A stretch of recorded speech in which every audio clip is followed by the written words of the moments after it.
Hello students, once again I welcome you all my YouTube channel. Today I am here with class 12th Indian Economic Development. Today we are going to start chapter 2nd Indian Economic 1950 to 1990. Before starting the topic, I think we should give a brief introduction of the chapter. As in our previous chapter we studied about the state of Indian economy on the eve of independence. हमने पहले chapter में पढ़ा कि हमारे देश की स्थिति क्या थी आज़ादी तक. जो ब्रिटिश गवर्नमेंट थी उन्होंने हमारी कंट्री में 200 साल तक राज किया और उन्होंने हमारे इकोनॉमी के हर एक सेक्टर को क्या किया, एक्सप्लॉइट किया. They were only thinking about the betterment of the industries in Britain. So after a long struggle we got independence on 15 August 1947 and now the job of nation building was in our own hand. आज़ादी मिली और आज़ादी के बाद एक मौका मिला अपने nation को बनाने का, उसके लिए प्लानिंग करने का. Now finally it was in our own hand and we started to think about a strong economic system which is most suitable for our economy. तो हम ऐसे सिस्टम के बारे में सोचने लगे कि जो हमारे इकोनॉमी के लिए सबसे सुटेबल होगा. And we know that there are different types of economic system. लेकिन उन सारे सिस्टम में से जो सोशलिस्ट पैटर्न था, जो सोशलिस्ट इकोनॉमी था, उससे सबसे ज़्यादा हमारे जो प्राइम मिनिस्टर थे उस टाइम पे पंडित जवाहरलाल नेहरू को ट्रीट किया. But he was not in favour of this pattern, this type of economy, because it was already established in former Soviet Union. जो फॉर्मर सोवियत यूनियन था वहाँ पे ऑलरेडी एस्टैब्लिश था और वहाँ पे क्या प्रॉब्लम थी कि जितने भी रिसोर्स थे, जो फैक्टर ऑफ प्रोडक्शन थे, they are totally occupied own by the government only and there was no role of the private sector. वो सारे गवर्नमेंट की पोजीशन में थे, वहाँ पे प्राइवेट सेक्टर का कोई रोल नहीं था. तो पंडित जवाहरलाल नेहरू इस तरह की इकोनॉमी को बिल्कुल नहीं चाहते थे. तो पंडित जवाहरलाल नेहरू और इसके अलावा बहुत सारे लीडर्स और थिंकर्स वो सोचने लगे कि हमें किस तरह का एक पैटर्न को अडॉप्ट करना चाहिए अपने इकोनॉमी के लिए, किस तरह का इकोनॉमिक सिस्टम होना चाहिए. तो they were influenced by the socialist pattern but there were drawbacks. तो दे वर थिंकिंग अबाउट कि we should adopt the socialist pattern without its drawback and we should give them chance to the private sector in the nation building programme. We should give them opportunity, we should encourage them. तो इसी विचार के साथ में 1950 में planning commission setup हुआ और उसने इसके ऊपर कार्य करना स्टार्ट किया और इसके विषय के ऊपर सोचना स्टार्ट किया कि हमारा इकोनॉमिक सिस्टम कैसा होना चाहिए जो हमारे देश के लिए सबसे अच्छा होगा और जो हमें हमारी इतनी बुरी स्थिति से बाहर निकाल सकेगा. तो यहाँ पे बात हो रही है इकोनॉमिक सिस्टम की कि एक ऐसा इकोनॉमिक सिस्टम होना चाहिए था इकोनॉमी के लिए जो कि उसको उसकी दुर्दशा थी, उस दुर्दशा से उसको बाहर निकाल सके. तो यहाँ पे बात आई इकोनॉमिक सिस्टम की. तो हमारा आज के चैप्टर का जो पहला टॉपिक है वो यही है कि इकोनॉमिक सिस्टम क्या है आपका. What is economic system? The definition is written here. It refers to a system which solves the central problem of economy. उन्होंने कहा इकोनॉमिक सिस्टम से क्या मतलब है कि इकोनॉमिक सिस्टम वो होता है जो किसी कंट्री के सेंट्रल प्रॉब्लम्स को क्या करता है, दूर करता है. Now the question is what is the central problems in economy, कि इकोनॉमी की सेंट्रल प्रॉब्लम्स क्या है. तो क्लास 11th में आप इसे पढ़ चुके होंगे सेंट्रल प्रॉब्लम इकोनॉमी. ठीक है, देखिए एक बार मैं फिर आपको यहाँ पे दोबारा रिवाइज करवाना चाहूंगा.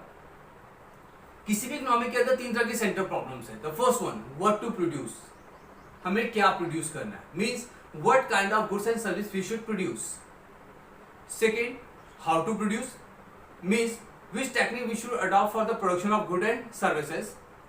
And third, for whom to produce, means how we will distribute goods and service among the people. तो ये तीन प्रॉब्लम हर इकोनॉमी के आगे होती है, what to produce, how to produce and for whom to produce. तो उससे कहा कि ऐसा इकोनॉमिक सिस्टम जो इन तीनों प्रॉब्लम को सॉल्व कर सके वही सिस्टम हमारी इकोनॉमी के लिए क्या होगा, सुटेबल होगा और उसी सिस्टम को हमें अडॉप्ट कर लेना चाहिए. आगे बढ़ते हैं. नेक्स्ट है टाइप्स ऑफ इकोनॉमिक सिस्टम. जो इकोनॉमिक सिस्टम की हमने डेफिनेशन दी, अब उसके टाइप्स हैं. They are 3 types of economic system, capitalist economy, socialist economy and mix economy. कि हमारे पास 3 तरह की इकोनॉमी अवेलेबल थी, कैपिटलिस्ट इकोनॉमी थी, सोशलिस्ट इकोनॉमी थी और मिक्स इकोनॉमी थी. इनमें से हम चाहे कोई भी इकोनॉमिक पैटर्न को अडॉप्ट कर सकते थे, लेकिन हर इकोनॉमिक पैटर्न के अंदर कुछ कमियां होती हैं, कुछ अच्छी बातें होती हैं. तो हमें हमारे अपने देश की स्थिति को देखते हुए एक पैटर्न को अडॉप्ट करना था जो कि हमारी इकोनॉमी के लिए क्या होगा, सुटेबल होगा. अभी हमने टाइप्स ऑफ इकोनॉमिक सिस्टम बारे में पढ़ा.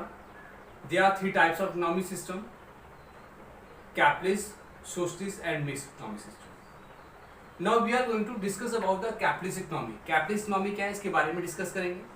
Definition already here. In capitalist economy means of production are own and control by the private sector. जो कैपिटलिस्ट इकोनॉमी होती है इसके अंदर जो फैक्टर्स ऑफ प्रोडक्शन है, मीन्स ऑफ प्रोडक्शन है, वो सारे प्राइवेट सेक्टर की पोजीशन में होते हैं, उनके ऊपर उनका पूरा कंट्रोल होता है और वो उन्हें अपने हिसाब से यूज कर सकते हैं, कंट्रोल कर सकते हैं एंड मैनेज कर सकते हैं। And there is no interference of the government. यहाँ पे गवर्नमेंट का किस तरह का कोई इंटरफेरेंस नहीं होता। इस तरह की इकोनॉमी के अंदर प्रोड्यूसर को पूरी आज़ादी दी जाती है कि वो जो प्रोड्यूस करना चाहे प्रोड्यूस कर सकते हैं। Producer are free to produce what they want to produce and generally they produce the goods and service which are more in demand and highly profitable. तो उस तरह की गुड्स और सर्विस को प्रोड्यूस किया जाएगा जिसकी मार्केट में डिमांड ज़्यादा है और जो ज़्यादा प्रॉफिटेबल है। Consumers are free to consume what they want to consume. Consumer भी पूरी तरह से आज़ाद है कि जिन्हें जो कंज्यूम करना है वो कंज्यूम कर सकते हैं। Labours are free to choose their occupation, उन्हें पूरी आज़ादी दी गई है ऑक्यूपेशन चूज करने की। And factors of production are freely movable from low profit area to high profit area automatically.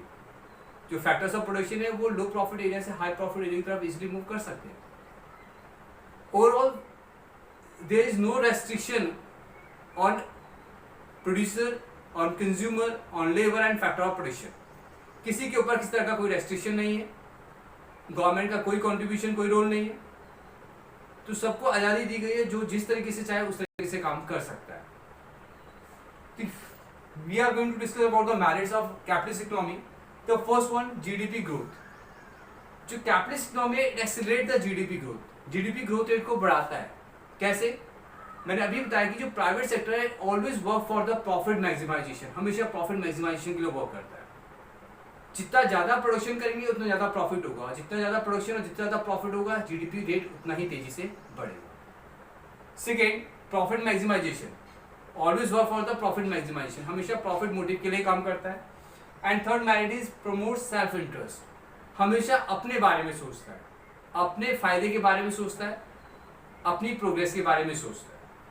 तो these are the merits of the capitalist economy. Demerits, it ignores collective interest. Collective interest मतलब केवल अपने बारे में सोच रहा है, self interest के बारे में सोच रहा है, पूरी इकोनॉमी के बारे में नहीं सोचा।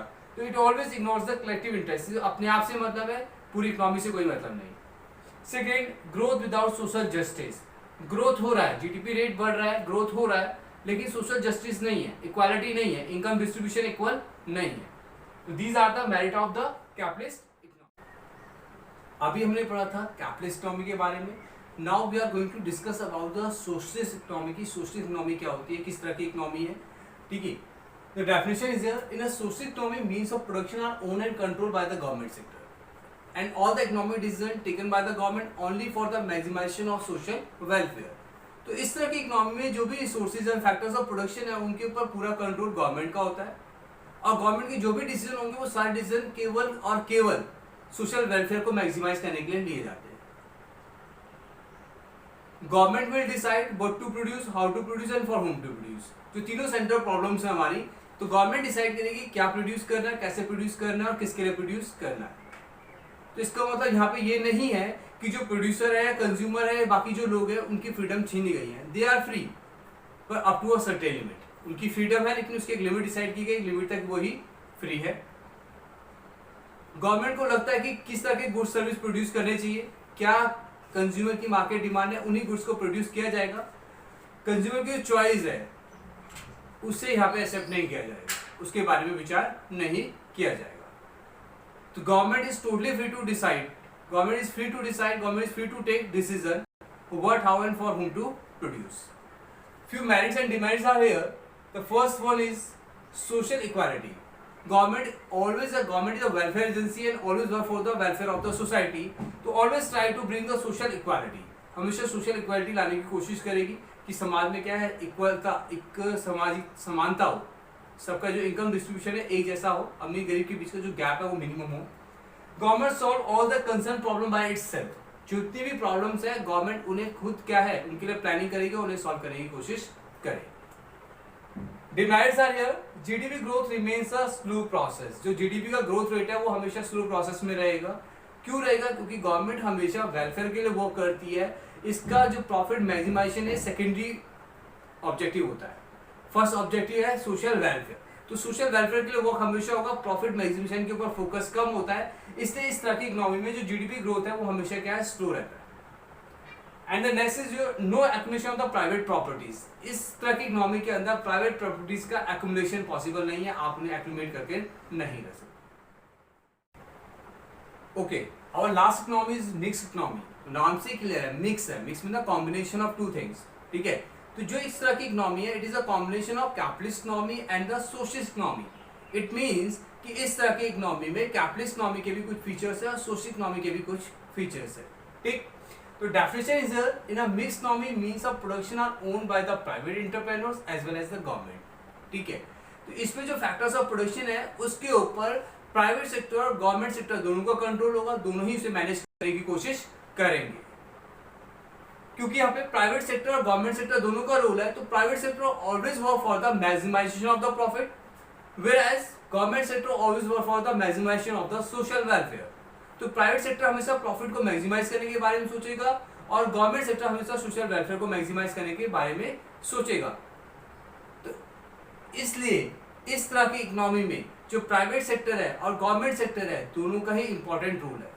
दोनों ही मिलकर डिसाइड करते हैं कि जो सेंट्रल प्रॉब्लम है कैसे उसे सॉल्व किया जा सकता है। दोनों मिलकर डिसाइड करेंगे what to produce, how to produce and for whom to produce, कि क्या प्रोड्यूस करना है, कैसे प्रोड्यूस करना है, किसके लिए प्रोड्यूस करना है, ठीक। अब आगे चलते हैं, मेरिट्स की बात करते हैं हम। तो यहाँ पे मेरिट्स है जीडीपी ग्रोथ की। जो मिक्स इकोनॉमी है इसके अंदर जो जीडीपी रेट है हमेशा हाई रहेगा, हमेशा बढ़ेगा। क्यों बढ़ेगा? क्योंकि यहाँ पे प्राइवेट सेक्टर भी है और गवर्नमेंट सेक्टर भी है। गवर्नमेंट सेक्टर सोशल वेलफेयर के लिए वर्क कर रहा है एंड जो प्राइवेट सेक्टर है वो प्रॉफिट मैक्सिमाइज को लेकर वर्क कर रहा है, ठीक है। तो इस वजह से जो प्रॉफिट मैक्सिमाइजेशन होगा, इसका मतलब हमारी इकोनॉमी के अंदर इनकम है, एम्प्लॉयमेंट है, आउटपुट तीनों ही बढ़ रहे हैं, जो कि कहीं ना कहीं जीडीपी रेट को क्या करेंगे, बढ़ाएंगे। सेकेंड बात करते हैं हम सोशल जस्टिस की, क्योंकि सोशल वेलफेयर के लिए गवर्नमेंट वर्क करती है, तो government always try to bring the social equality, social justice in the economy. हमेशा सोशल जस्टिस लाने की कोशिश करेगी, सोशल इक्वालिटी की बात करेगी, ठीक। Demerits are here, government sector is always inflected with the corruption, low level of the efficiency. जो गवर्नमेंट सेक्टर यहाँ पे उससे कहा कि जो गवर्नमेंट सेक्टर है, गवर्नमेंट सेक्टर हमेशा इन्फ्लेक्टेड होगा, मतलब उस पर हमेशा एक आरोप रहता है, दोषारोपण रहता है कि वहां पे करप्शन बहुत ज्यादा होता है और एफिशिएंसी बहुत कम होती है। तो इस बात में कुछ हद तक सच्चाई भी है कि हम अपने सराउंडिंग में कोई गवर्नमेंट डिपार्टमेंट देखेंगे तो हमें देख सकते हैं कि उनकी फंक्शनिंग में, उनकी वर्किंग में बहुत कमियां होती है। और ऐसा शायद जॉब सिक्योरिटी की वजह से हो सकता है कि उन्हें जॉब सिक्योरिटी दी गई है, तो वो बिल्कुल अपने वर्क को लेकर कैजुअल एटीट्यूड रखते हैं कि आज नहीं तो कल हो जाएगा, कल नहीं तो परसों हो जाएगा, ठीक है। तो these are the demerits of the mixed economy. That's all for today. Stay at home, stay happy.